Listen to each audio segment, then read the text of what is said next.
Assalomu alaykum. O'tib borayotgan haftaning muhim voqea va hodisalari sharhi bilan haftalik dayjest ko'rsatuvi yana efirda. Европейские страны автоматически будут втянуты в военный конфликт с Россией. Islamofobiya holatlariga aslo yo'l qo'yib bo'lmaydi deb hisoblayman. Many of them killed. Don't. Kimlardir sovuq chodirlarda, yana kimlardir vayron qilingan ko'chalarda yordam kutmoqda. Bir hovuch guruch va birozgina yog' hamda birodarlik mehri bilan tayyorlangan bir qozon ovqat ular uchun naqadar muhim ekanligini bilsangiz edi.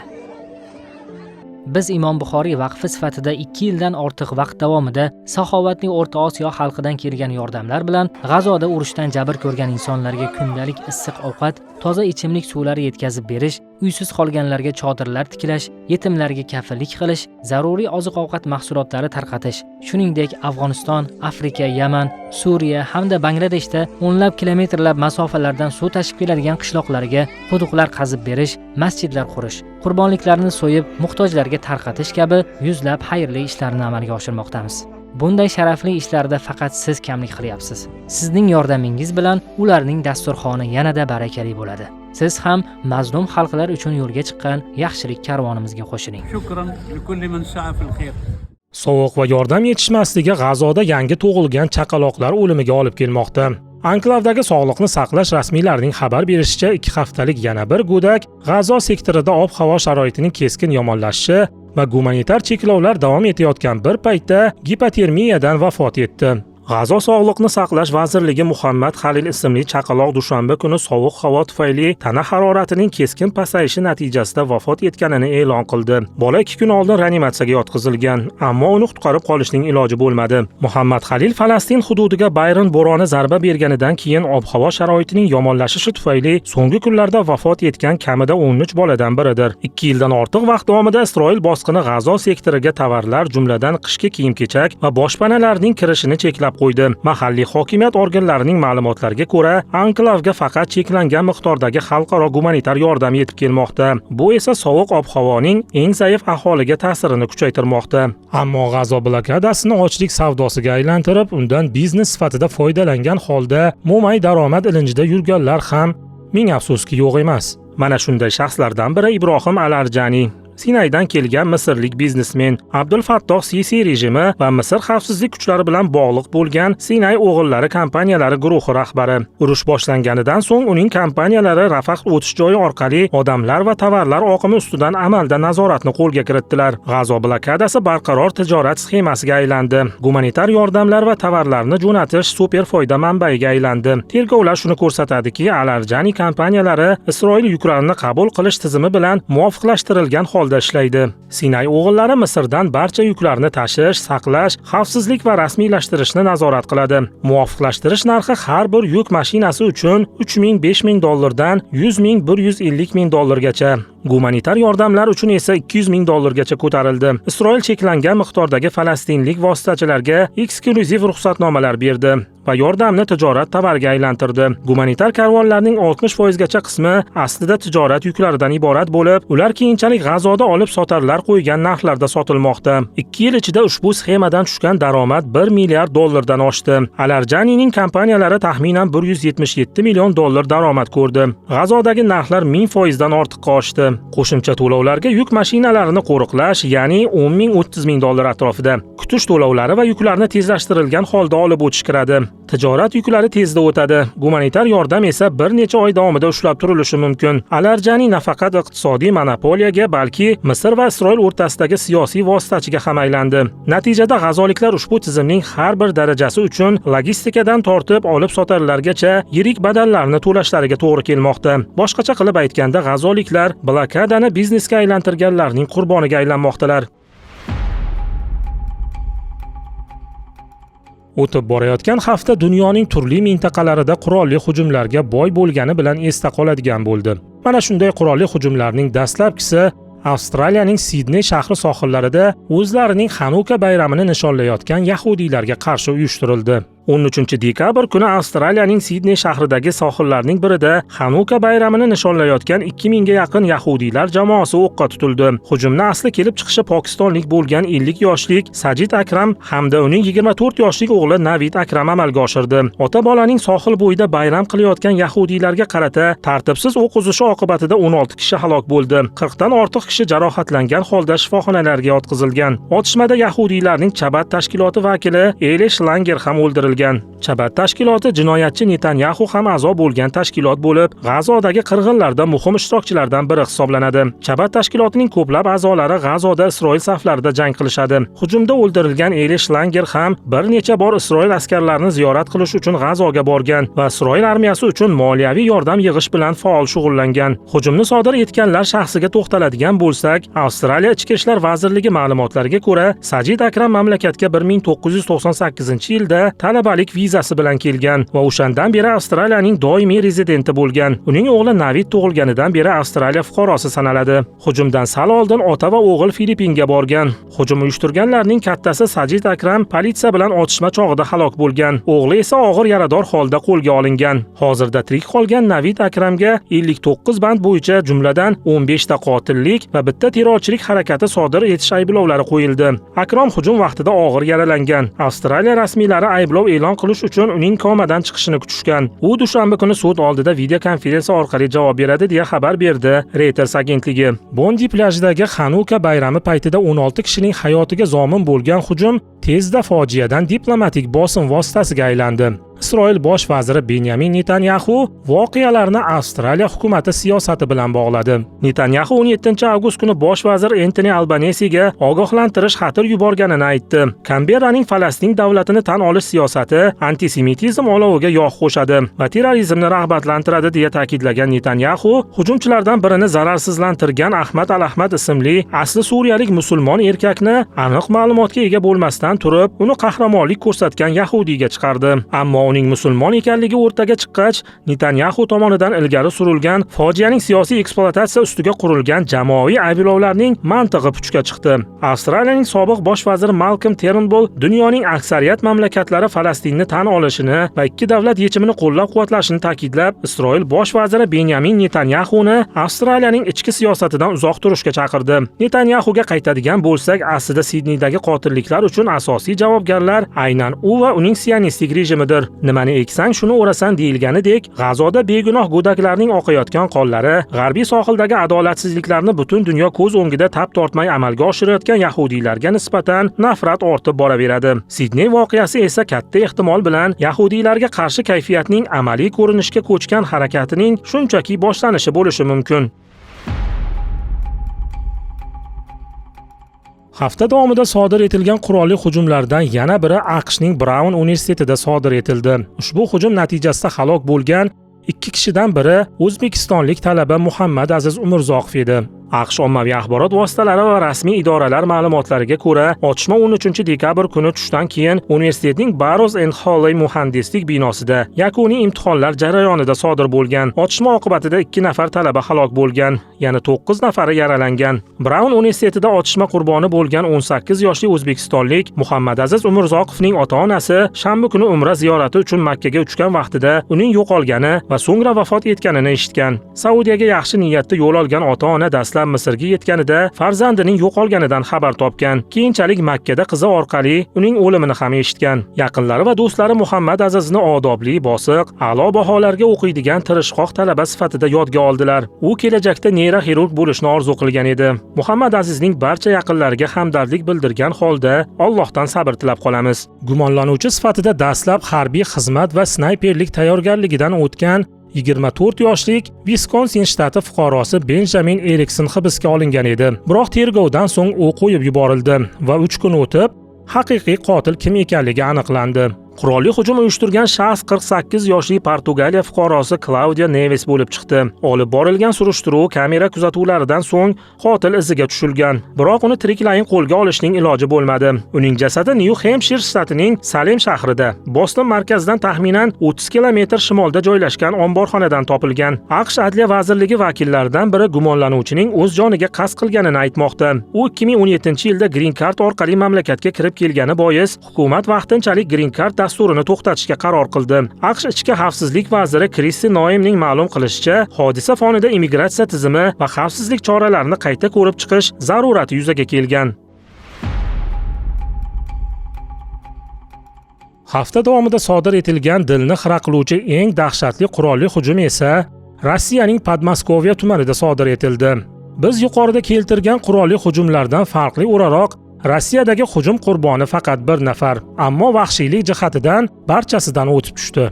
2025-yil 16-dekabr Moskva viloyatidagi Gorki 2 aholi punktida joylashgan Uspenskaya maktabida dahshatli qotillik sodir etildi. Shu maktabning 4-sinfida tahsil olgan Qobiljon Aliyev shunchaki tojik millatiga mansub bo'lgani uchun vahshiylarcha so'yib tashlandi. Qotil esa shu maktabning 9-sinf o'quvchisi Timofey ismli 15 yoshli o'smir. So'nggi vaqtlarda rus ijtimoiy tarmoqlarida keng tarqalayotgan millatchilik ruhidagi kanallar va postlar ta'sirida shakllangan, qilayotgan jinoyatini to'g'ri deya ishonch bilan bajargan zamonaviy Rossiya yoshlaridan biri.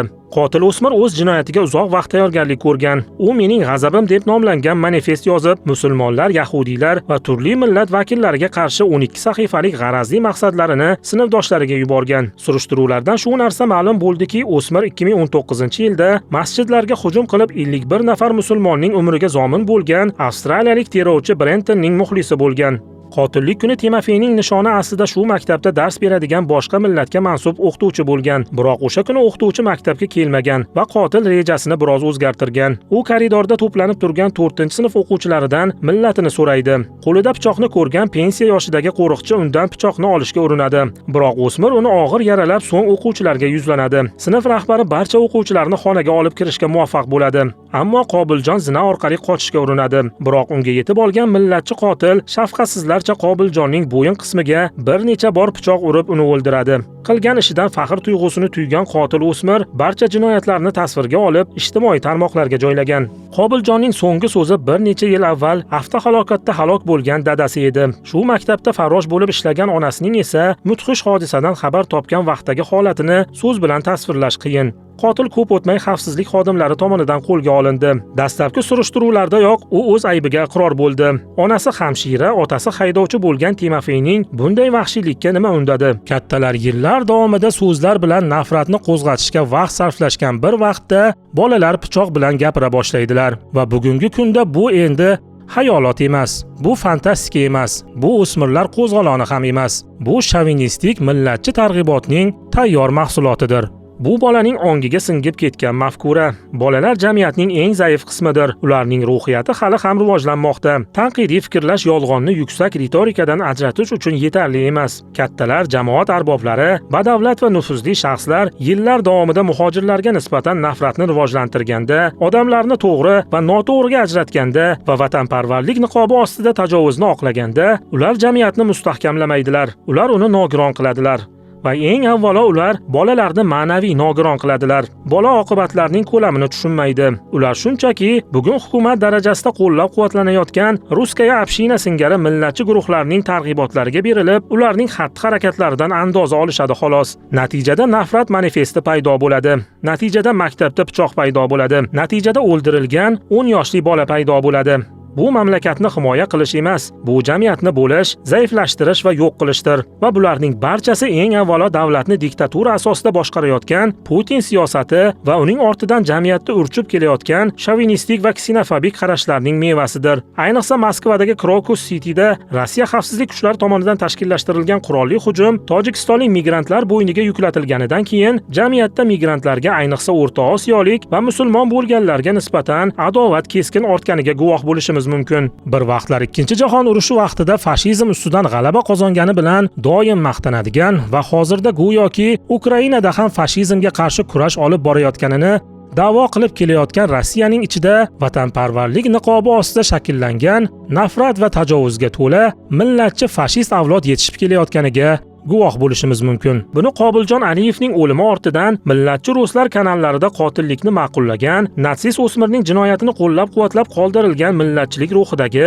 haqoratomuz postlardan ham ko'rish mumkin. Rossiyaning yirik kanallari esa bu voqeani deyarli yoritayotgani yo'q. Aytish mumkinki, Qobiljonning o'limi bilan bog'liq hodisa Tojikistonlarning rus millatchilaridan jabr ko'rgan birinchi holati emas. Shu kabi ayanchli hodisalarga qisqacha to'xtalib o'tadigan bo'lsak, 2003-yilda 5 yoshli Nilufar Sangboy va Bezori To'da tomonidan tomonidan shafqatsizlarcha o'ldirildi. U 5 yoshda edi. 5 yoshli qizaloqning boshiga temir kastetlar bilan 10 ta zarba tushirilgan va 40 dan ortiq pichoq sanchilgan. 5 yoshli qizaloqqa 2004-yilda Xurshida Sultonova aynan millatchilik sabab 9 yoshda vafot etdi. Xurshida va otasi ukasi bilan uyga qaytayotganda yurtlaringga yo'qol degan qiyqiriq bilan ularga tashlanib kaltaklashdi. Otasi va ukasi og'ir tan jarohati olishgan bo'lsa-da tirik qolishdi. Xurshida esa voqea joyida halok bo'ldi. 2015-yilda 5 oylik Umarali Yunusov vafot etdi. Sankt-Peterburg shahrida o'tkazilayotgan reyd paytida hujjat tekshiruvi bahonasida to'xtatilgan Zarina Yunusovaning qo'lidan bolasini olib o'zini politsiya bo'limiga olib borib qamab qo'yishdi. 5 oylik Umarali esa bolalar kasalxonasiga joylashtirildi. O'sha kuni kechki 12da Zarinaga bolasining o'ligini qaytarishdi.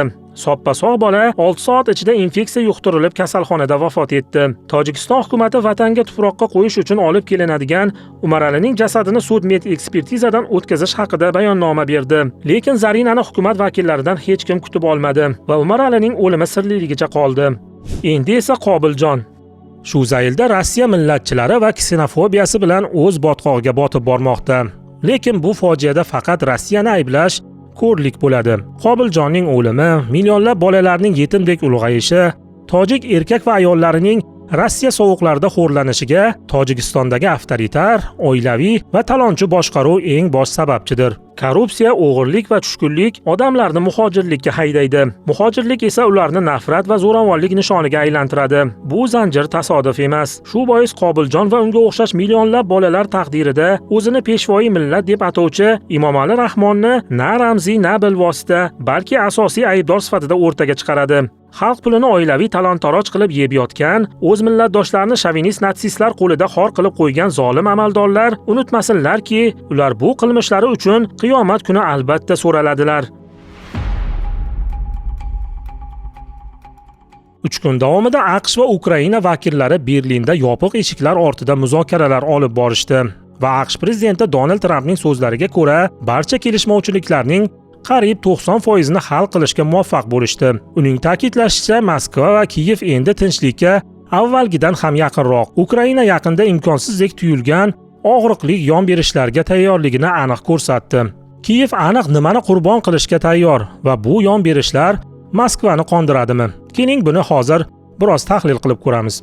Birinchi va eng kutilmagan qaror Ukraina tomonidan NATOga darhol qo'shilishning rad etilishi bo'ldi. Kiyev endi ittifoqqa a'zolik tinchlik shartnomasining bir qismi bo'lishi kerak deb ta'kidlamaydi. Bu NATOning Ukrainaga kirishiga boshidanoq qarshi bo'lgan Rossiya talablariga sezilarli yon berishdir. Armiyani qisqartirishga kelsak, Guardian gazetasining yozishicha, Ukraina urush tugaganidan keyin o'z harbiy kuchlari sonini kamaytirishni ham muhokama qilishga tayyor. Bu ma'lumot hali rasmiy tasdiqlanmagan. Gazetaga ko'ra, Ukraina qurolli kuchlari soni 800 ming kishi etib belgilanishi kutilmoqda. Bu hozirgi darajadan biroz kamroq va Rossiya talab qilayotganidan 2 barobar ko'p. Kreml matbuot kotibi Dmitriy Peskov Rossiya Ukraina hududida NATOning biror bir harbiy mavjudligiga toqat qilmasligini aytdi. Endi Kiyevning nimaga qat'iy qarshi ekanligi haqida to'xtalsak, muzokaralarni kechiktirishdagi eng nozik masala bu hududiy masalalardir. Ukraina qal'alar kamari deb ataladigan Kramatorsk va Slavyan shaharlari joylashgan Donetsk viloyatining shimoliy qismini ixtiyoriy ravishda berishga tayyor emas. Bu Ukraina frontining eng strategik, mustahkamlangan qismlari sanaladi. 3,5 yillik urushda Rossiya qo'shinlari bu kamarni yorib o'ta olmadilar. Kreml endi Ukrainadan Donbassni ixtiyoriy ravishda topshirishni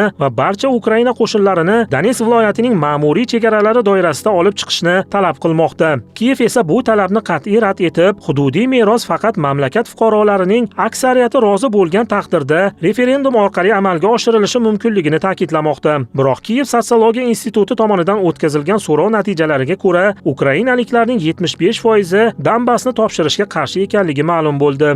Zelenskiy bu borada quyidagi fikrlarni aytib o'tdi. Menimcha hududiy masala nozik masala. Chunki Rossiya o'zi xohlagan narsani xohlaydi va biz bundan nariga o'ta olmaymiz. Chunki bu uzoq muddatli muloqot. Biz ular nimani xohlashlarini aniq tushunamiz. Ba'zilar bunga ishonishi mumkin, ba'zilar ishonmasligi mumkin, lekin biz ular nimani xohlashlarini aniq bilamiz. Amerikaliklar Kiyevni hududlar bo'yicha pozitsiyasidan voz kechishga ko'ndira oladimi? Buni balki shu hafta oxiri Mayamida bo'lib o'tadigan Amerika va Ukraina delegatsiyalari uchrashuvidan so'ng bilib olishimiz mumkin. AQSh 39 davlat uchun viza cheklovlarini joriy qildi. Donald Tramp farmoniga ko'ra AQShga to'liq yoki qisman viza cheklovlari qo'llaniladigan davlatlar soni 39 taga yetdi. To'liq cheklovlar Burkina Faso, Mali, Niger, Janubiy Sudan, Suriya, shuningdek Falastin ma'muriyati hujjatlari egalariga qaratilgan. Bundan tashqari avvaldan cheklovda bo'lgan davlatlar Afg'oniston, Eron, Liviya, Somali va boshqa davlatlar uchun ham taqiq saqlanib qolindi. Qisman cheklovlar Burundi, Kuba, Togo, Venezuela hamda Angola, Nigeriya, Senegal, Tanzaniya va yana qator davlatlarga nisbatan qo'llanilgan bo'lsa, Turkmaniston uchun noimigrant vizalarga cheklov bekor qilindi. Ammo migratsiya vizalari bo'yicha taqiq o'z kuchida qoldi. Qizig'i shundaki, Tramp AQShda o'tkaziladigan jahon chempionatiga yo'l olgan Afrikaning ikki davlati, Senegal va Kod d'Ivoire muxlislarining jahon chempionatiga borishini ham taqiqladi. Ushbu taqiq ish yoki turizm maqsadida qisqa muddatli tashriflarni ham qamrab oladi. Ya'ni jahon chempionatiga borish uchun ruxsat so'ragan muxlislar rad etilishi mumkin. Eslatib o'tamiz, Senegal terma jamoasining guruhdagi Fransiya va Norvegiyaga qarshi o'yinlari AQShning MetLife stadionida bo'lib o'tadi. Kod d'Ivoire terma jamoasining esa Ekvador va Kurasaoga qarshi o'yinlari ham AQShda bo'ladi. Tramp farmoniga ko'ra Eron va Gaitining muxlislari ham turnirda o'z mamlakatlarini kuzatib bora olmaslik xavfi ostida qolmoqda. Jahon chempionatida ishtirok etadigan yana 43 ta mamlakat qoldi. Tramp ularga ham bam bersa bo'lar ekan. Shunda Amerika o'z uyidagi mundialda tarixiy chempionlikni qo'lga kiritish imkoniyatiga ega bo'lardi. Bu dasturimizdan o'rin egallagan so'nggi lavha edi. Kelgusi dasturlarimizda sog' salomat ko'rishguncha omon bo'ling.